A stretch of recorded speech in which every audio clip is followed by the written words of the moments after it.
Okay जी, तो welcome back to the channel. I hope so you people will be in very good health. So today we are going to discuss very interesting thing. आज की video आपने and तक देखनी है. इस video के अंदर मैं ये चीज क्लियर करूंगा कि आपके क्वेश्चन पेपर के अंदर, इंग्लिश के क्वेश्चन पेपर के अंदर, आज मैं 9th के लिए डिस्कस करूंगा. इंशाल्लाह नेक्स्ट वीडियो के अंदर फर्स्ट ईयर के लिए मैं डिस्कस करूंगा कि फेडरल बोर्ड के पेपर के अंदर जो क्वेश्चंस आते हैं, जो एमसीक्यूज आते हैं, वो कौन कौन से एरियाज को आपने कवर करना होता है जिसके लिए आप क्वेश्चन जो है वो अटेम्प्ट कर सकते हैं. आज हम डिस्कस करेंगे alignment of question with student learning outcome. ठीक है कि बच्चे ने क्या क्या चीज सीखनी है इन ऑब्जेक्टिव्स को सॉल्व करने के लिए. तो इस वीडियो को आपने एंड तक देखना है ताकि हम इसको जरा क्लियर कर लें आज. ओके, क्योंकि बच्चों के काफी क्वेश्चंस आ रहे हैं पेपर से रिलेटेड, सिलेबस से रिलेटेड. ओके, तो सबसे पहले ये कॉम्पिटेंसी का मतलब, सी का मतलब है कि यहां पर जिस एरिया को, जिस कंटेंट को आपने कवर करना है. तो स्टूडेंट लर्निंग आउटकम क्या है आपके पास? सबसे पहले जो एमसीक्यूज नंबर 1 आपका होगा. ओके, अरेंजमेंट इसकी आगे पीछे हो सकती है. ठीक है, 1 2 3 उसने अरेंजमेंट दी हुई है, लेकिन क्वेश्चन की अरेंजमेंट आपकी आगे पीछे हो सकती है. लेकिन फर्स्ट क्वेश्चन, अच्छा, ये यू का मतलब यहां पे अंडरस्टैंडिंग बेस है कि आपने समझना है, और के का मतलब यहां पे नॉलेज बेस होगा. ठीक है, तो सबसे पहले demonstrate knowledge and application of parts of speech in oral and written communication in varying degrees of complexity. ठीक है, तो सबसे पहला जो आपके पास चीज है वो है पार्ट्स ऑफ स्पीच आपने कवर करने हैं, उनसे रिलेटेड आपको एक एमसीक्यूज आएगा, नॉलेज बेस. ओके, उसके बाद construct the complex sentences paraphrasing paragraph using main and subordinate clause. अब यहाँ पे सेंटेंस की टाइप्स आ जाती हैं. कॉम्प्लेक्स सेंटेंस, उसके अंदर सबऑर्डिनेट क्लॉज जो है, और उसके अलावा मेन क्लॉज है. ट्रांजिशनल डिवाइसेस जो उसके अंदर अप्लाई होती हैं. तो इससे रिलेटेड अंडरस्टैंडिंग बेस आपको एक एमसीक्यूज आएगा. उसके बाद क्वेश्चन नंबर एमसीक्यूज नंबर 3 जो होगा आपके पास, नॉलेज बेस होगा. Okay, application of parts of speech. ये आपको नॉलेज होनी चाहिए पार्ट्स ऑफ स्पीच के बारे में, अंडरस्टैंडिंग नहीं, पता होना चाहिए कि इस पार्ट्स ऑफ स्पीच का ये इस्तेमाल है. उसके बाद आपके पास नेक्स्ट जो 4th नंबर एमसीक्यूज है, use all type of tenses. Knowledge base है ये भी, तो टेंसेस आपने हर तरह का जो है वो कवर करना है, यानी present tense, past tense, future tense. Okay, and writing use, gerund का इस्तेमाल आपको पता होना चाहिए, इन्फिनिटिव्स का यूज पता होना चाहिए, पार्टिसिपल्स का यूज पता होना चाहिए, present participle, past participle. Use the aspect of time correctly in speech and writing. ठीक है, तो टाइम का किस लिहाज से लिखा जाता है, यानी कौन से टेंस में स्पीच जो है राइटिंग लिखी जाती है. टाइम यहाँ पे टेंसेज है, टाइम से मुराद. ये नॉलेज बेस है. नेक्स्ट नॉलेज बेस आपका क्वेश्चन होगा सब ऑर्डिनेटिंग कंजंक्शन के बारे में आपको पता होना चाहिए. उसके अलावा डिपेंडेंट और इंडिपेंडेंट क्लॉज को कैसे कनेक्ट करता है आपस में, वो आपको पता होना चाहिए. फिर distinguish between the connotative and denotative meaning. Connotative meaning आपकी अक्सर एक्सरसाइज के एंड पे दिया हुआ है. डिनोटेटिव मीनिंग आपके पास, अच्छा, कॉनोटेटिव इमोशनल होते हैं, denotative are related to the dictionary. Okay, तो बोथ के, दोनों के मीनिंग आपको पता होना चाहिए कि एक वर्ड कब डोनेट, उसके लिए ये बच्चे एप्लीकेशन बेस्ड क्वेश्चन है आपका, ए जो यहां पर इस्तेमाल हुआ है. ठीक है, demonstrate understanding of figurative language. जो पोएटिक डिवाइसेस आपको करवाई जाती है उससे रिलेटेड एक एमसीक्यूज आएगा आपको. ठीक है, उसमें यूफिमिज्म इस बार नया ऐड हुआ है. ठीक है, और ऑक्सीमोरॉन इस बार नया ऐड हुआ है. अगर आप अपना चैप्टर देखें, एनबीएफ की बुक का 2nd चैप्टर है, उसकी एक्सरसाइज में ये दिए हुए हैं. In context and analyse their role in the text. के टेक्स्ट के अंदर कैसे इस्तेमाल होता है, न्यूएंसेस होती है, बारीकी, यानी एक ही वर्ड जो है वो डिफरेंट तरीकों से कैसे इस्तेमाल होता है उसका आपको पता होना चाहिए. Rather than that, simile, metaphor, imagery, personification, alliteration. Simile, metaphor, imagery वही दोबारा रिपीट किया हुआ है. ठीक है, उसके बाद एमसीक्यूज नंबर 8 है आपके पास, construct the sentence using the sentence pattern. आपको सेंटेंस का स्ट्रक्चर पता होना चाहिए. ठीक है, यानी कि मिस्टेक दे सकते हैं वो एमसीक्यूज के अंदर, ये भी नॉलेज बेस है आपके पास. उसके बाद application of parts of speech. Parts of speech apply कहां कहां होते हैं. ठीक है, ये भी नॉलेज बेस है. उसके बाद टेंसेस, सेंटेंस का structure. Okay, feature of grammar. उसके अलावा विकेबलरी एंड अंडरस्टैंड, प्रोनाउंसिएशन भी आपको आती है, तो उससे रिलेटेड एक एमसीक्यूज होगा. उसके बाद बच्चे इंटरप्रेट द कंजंक्शंस. ऊपर टाइप थी, यहाँ पे कंजंक्शन एंड ट्रांजिशनल डिवाइसेस में फर्क पता होना चाहिए, इससे रिलेटेड आ जाता है। कोरिलेटिव कंजंक्शंस आपके पास स्पेसिफिकली यहाँ पे उसने बोला है, उससे रिलेटेड एक एमसीक्यूज आएगा। बोथ एंड आइदर आर, ये पेयर में आती है हमेशा, इंशाल्लाह ये डिस्कस करेंगे हम। उसके बाद आपके पास आता है identify and use compound preposition and prepositional phrases in writing. ठीक है, कंपाउंड प्रेपोजिशंस क्या होती है और सिंपल प्रेपोजिशन क्या होती है, इंशाल्लाह ये भी डिस्कस करेंगे। तो कंपाउंड प्रेपोजिशन आती है और प्रेपोजिशनल फ्रेजेस आती हैं। एडजेक्टिव फ्रेज हो गया, एडवर्ब फ्रेज हो गई, नाउन फ्रेज हो गई, गेरेंट फ्रेज हो गई।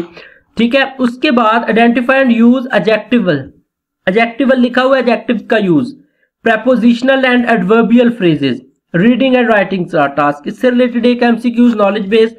Use all type of tenses, अच्छा ये ऊपर भी हो चुका है लेकिन इससे रिलेटेड, अच्छा एक एक एमसीक्यूज सबसे रिलेटेड नहीं आएगा, एक से ज्यादा आएंगे, इसलिए उन्होंने डिफरेंट तरीकों से यहां पे दिया हुआ है। ठीक है, और उसके बाद एसएलओज आपके पास आपके पास आता है next, application of parts of speech, again इससे रिलेटेड आएगा। तो इस तरह 15 एमसीक्यूज आपके एक एक नंबर के आएंगे। जो मेन एरियाज इसके अंदर हमने कवर किए हैं, टेंसेस किए हैं, पार्ट्स ऑफ स्पीच किए हैं, ग्रामर किया है, लिटरेरी डिवाइसेस किए हैं, टाइप्स ऑफ सेंटेंस किए हैं, और उसके अलावा जेरेंड, इन्फिनिटिव, पार्टिसिपल चीजें वगैरह हमने की है। उसके बाद है सी सेक्शन हमारे पास, सेक्शन बी एंड सी। तो सबसे पहले आपके पास provide an objective summary fiction, ये अंडरस्टैंडिंग बेस होता है। 5 और 6 नंबर की ये समरी आती है, 5 नंबर की आपके पास समरी होती है, 1 नंबर का आपका टाइटल होता है। उसके बाद अप्लाइंग स्किमिंग एंड स्कैनिंग का स्किल आपको आना चाहिए। ठीक है, कि स्किमिंग एंड स्कैनिंग कैसे अप्लाई करते हैं कॉम्प्रीहेंशन के पेपर के ऊपर। स्किम का मतलब होता है to find out the main idea, scanning का मतलब होता है to find out the key information, specific information. Okay, तो ये नॉलेज बेस होगा, इसके 3 नंबर होते हैं, यानी एक क्वेश्चन को सॉल्व करने के 3 नंबर होंगे। ठीक है, वो क्वेश्चन आपके थीम से रिलेटेड हो सकता है, आइडिया ऑफ टेक्स्ट से रिलेटेड हो सकता है, और डिफरेंस के मुतालिक पूछ सकता है, फैक्ट एंड ओपिनियन के बारे में पूछा जा सकता है ये क्वेश्चन। उसके बाद है, अच्छा ऊपर समरी राइटिंग वाला फर्स्ट क्वेश्चन होता है। देन बच्चे apply skimming and scamming categories, skimming and scanning categories दूसरे क्वेश्चन का आंसर करने के लिए। इसमें मेन आइडिया पूछेगा और फैक्ट एंड ओपिनियन में डिफरेंस, ये भी उसी नोयत का क्वेश्चन होगा, और 3 नंबर का ये आपके पास होगा। ये या ये, इस दोनों में आर का ऑप्शन आता है। क्वेश्चन की टाइप सेम होगी, यानी कि एक ही तरह का वो क्वेश्चन पूछेगा आपसे। ठीक है, उसके बाद आपके पास नेक्स्ट क्वेश्चन होगा, ये भी 3 नंबर का होता है। स्कीमिंग एंड स्कैनिंग अप्लाई करके आपने ओपिनियन वेयर नेसेसरी, ठीक है, ये भी उसी नोयत का उसी तरीके पे एक क्वेश्चन तीसरा होगा। चौथा क्वेश्चन इसके साथ आर में आएगा। नेक्स्ट बच्चे आपके पास नेक्स्ट क्वेश्चन जो है सॉरी चौथा नहीं, वो होगा, वो तीसरा होगा, तीसरे का पार्ट। पहले में ऑप्शन नहीं है, इसके अंदर ऑप्शन नहीं था हमारे पास। दूसरे में देश आर देश होगा, देश आर देश तीसरे में भी होगा, और चौथे के अंदर आर का ऑप्शन यहाँ पे नहीं होगा। ठीक है, causes for from effect, fact from opinion, by noting outcome, personal comments, beliefs and biases, यहाँ पे वो आपकी राय पूछेगा। It would be understanding base and 3 number का क्वेश्चन होगा। उसके बाद use reading strategies to analyse and explore different layers of meaning. अब यहाँ पे एंटोनिम्स दे सकता है, सिनोनिम्स दे सकता है आपको 3 नंबर के लिए। ठीक है, जिनको आपने सेंटेंसेस में इस्तेमाल करना हो सकता है, उनके मीनिंग लिखने हो सकते हैं, उनका सिनोनिम्स ढूंढना होगा, उनका एंटोनिम्स ढूंढना होगा, यानी मीनिंग आपको पता होने चाहिए, गेस करना आता हो। 3 नंबर का क्वेश्चन इससे रिलेटेड आएगा। एंड आफ्टर दैट क्वेश्चन आएगा आपके पास, ठीक है, ask the answer higher order question or guide assist reading, why is the author saying this right now। Okay, ये हायर ऑर्डर क्वेश्चन भी आपको पूछा जा सकता है ऑप्शन में लास्ट वाले के साथ। ओके, उसके बाद 3 नंबर की 3 नंबर की पैराफ्रेजिंग आती है, ये आपको पता है। 6 नंबर का क्वेश्चन आता है जो कि आपका प्लॉट से रिलेटेड हो सकता है, समरी से रिलेटेड हो सकता है, पर्पस ऑफ राइटर, टोन से रिलेटेड हो सकता है, ओके, मेन आइडिया से रिलेटेड हो सकता है, फिगर ऑफ स्पीच से रिलेटेड हो सकता है, राइमिंग स्कीम से रिलेटेड हो सकता है। तो डिफरेंट चीजें इसमें इन्वॉल्व होंगी। तो 2 नंबर के 3 क्वेश्चन आएंगे, 6 नंबर का ये आपका हो जाएगा। और उसके बाद next, examine the particular elements of the story drama, how the getting shapes the characters और a plot, identify rhyme schemes and figurative language in the poem. ठीक है, तो ये आर दिस वाला क्वेश्चन है आपके पास, अंडरस्टैंडिंग बेस। ठीक है, ये दिस एंड दिस वाला क्वेश्चन आपके पास, यानी ये या वो दोनों एक ही नोयत के एक ही तरह के क्वेश्चन होते हैं।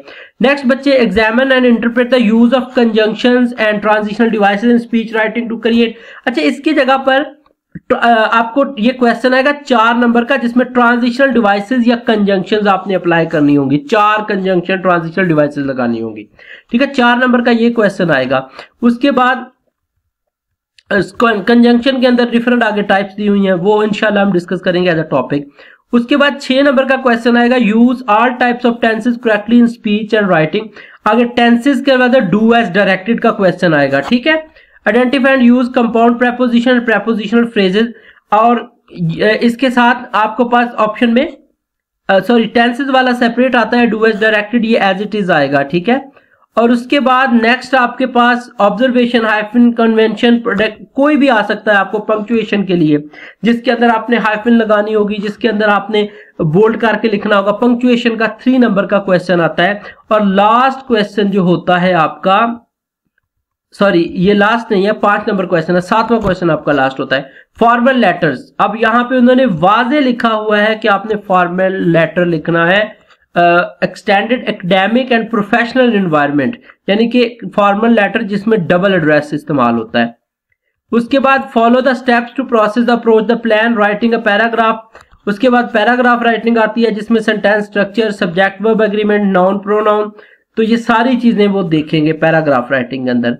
और लास्ट क्वेश्चन आपका अभी होता है डायलॉग वर्सेस डायलॉग से रिलेटेड, जिसके अंदर आपने एक डायलॉग करना होता है और दूसरा छोड़ना होता है। ठीक है, ऑप्शन के अंदर आपके पास होता है। तो ये आपका 9th क्लास का पेपर पैटर्न था और पेयरिंग स्कीम थी आपके पास। इंशाल्लाह नेक्स्ट वीडियो में हम इसका पेपर पैटर्न भी एक दफा डिटेल से देखेंगे। ठीक है, तो अपना रखिएगा बहुत सा ख्याल। अगर आपने चैनल को सब्सक्राइब नहीं किया तो kindly subscribe the channel. Allah.